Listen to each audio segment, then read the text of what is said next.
Hi everyone, this is Amy, and today we're doing another Helms Academy Writing Club recap. This one is from March 31st, 2020, and we're talking about understanding poetry. So if you missed Writing Club or you just want to catch back up on what we covered during that class, this is the place to do it.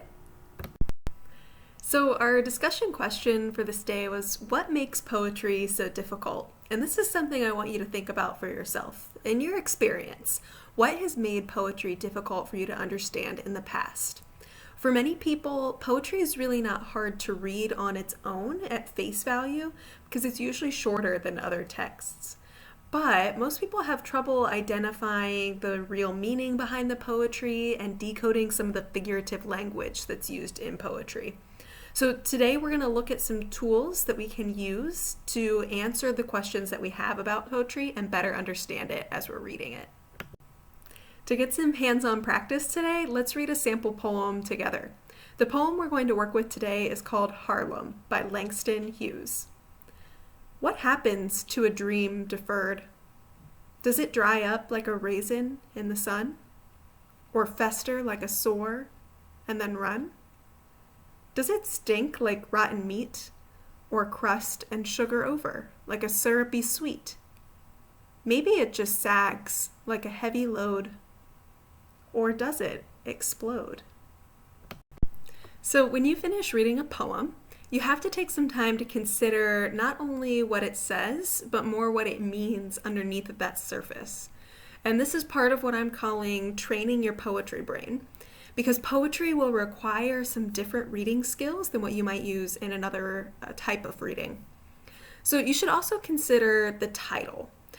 Often, the title is going to give you a clue into what the writer is really getting at. And in this case, the title is Harlem. So we're talking about Harlem as that part of New York City. And if you take a moment to think about Harlem, you might be able to make some connections. One connection that I make is that it has a really strong history, and I know that the historical Harlem Renaissance was a time when arts and culture flourished in this predominantly African American community. So those bits of history and pieces of what we know about Harlem can help us to interpret what the message is in this poem. And in addition to looking at the title, one thing I try to do is look at the beginning of the poem, because it usually also gives a clue as to what we're talking about. In this case, it's about a dream deferred, and this is helpful to keep in mind as we see all the other comparisons that happen throughout the poem, that they're always coming back to that central idea of a dream deferred. The last tip for your poetry brain is to keep going if you see an unfamiliar word. Take a guess about its meaning and move on, because it's way more important to have the context of the whole poem than it is to focus on just one word. Now let's talk about one of the most common features of poetry, figurative language. Figurative is the opposite of literal. So that means that figurative language is not exactly as it appears, but we're looking more at the meaning underneath of what it says.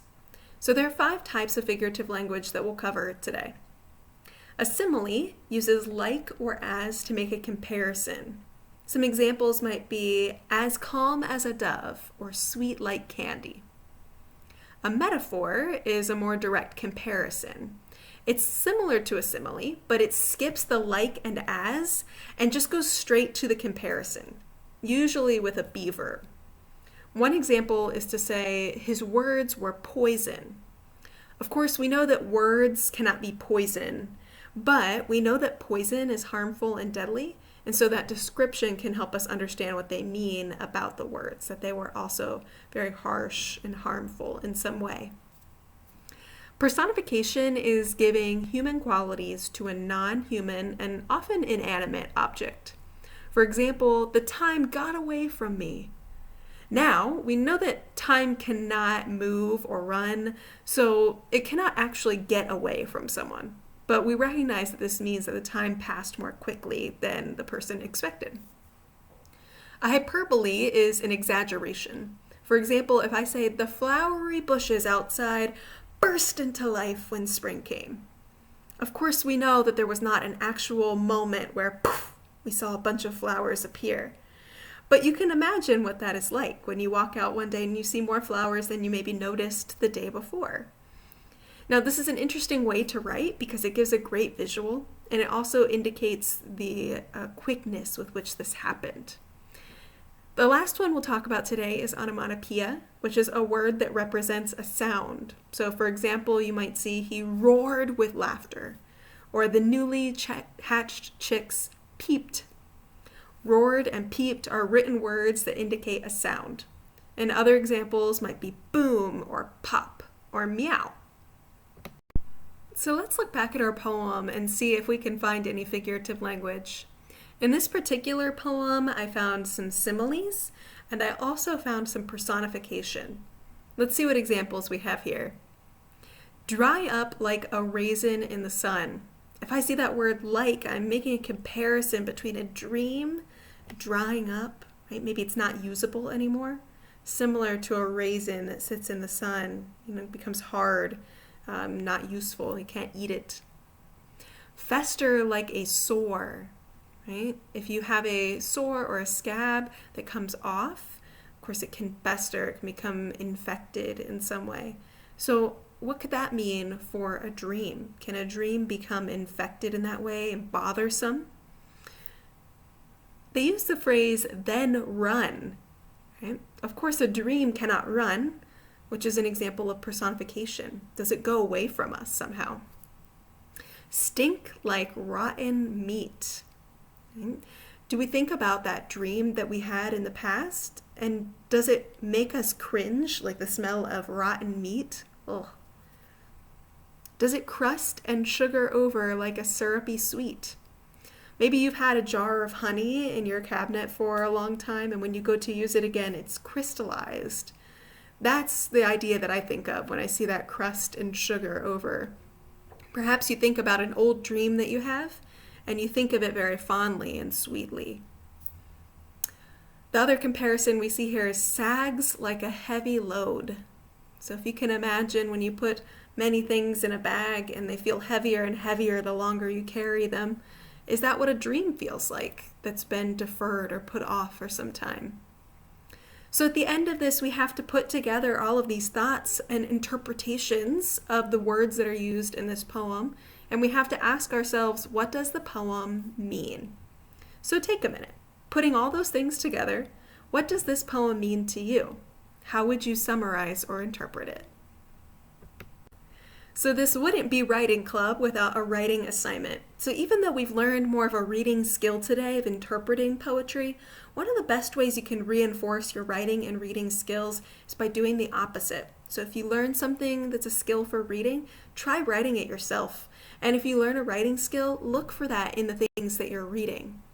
So your task today is to put poetry into practice by writing your own poem. I promise it's short.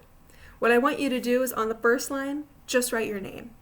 On the second line, I want you to write a simile. On the third line, I want you to write a metaphor. And on the fourth line, I want you to write a hyperbole. And if you get stuck on what those things mean and need some reference, you can go back to the earlier part of this video where I explain those terms. Here's an example for you. I called my poem March 2020.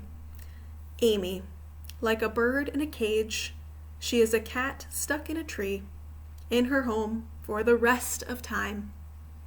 A very dramatic poem at the beginning of this coronavirus quarantine time, but something that represents all of those things I was looking for. The simile, like a bird in a cage, the metaphor, she is a cat stuck in a tree, and the hyperbole, for the rest of time. It's a very dramatic statement. Now, if you're a Helms student, I'd encourage you to try this out, write it, and send it to your coordinator so you can get some feedback on it.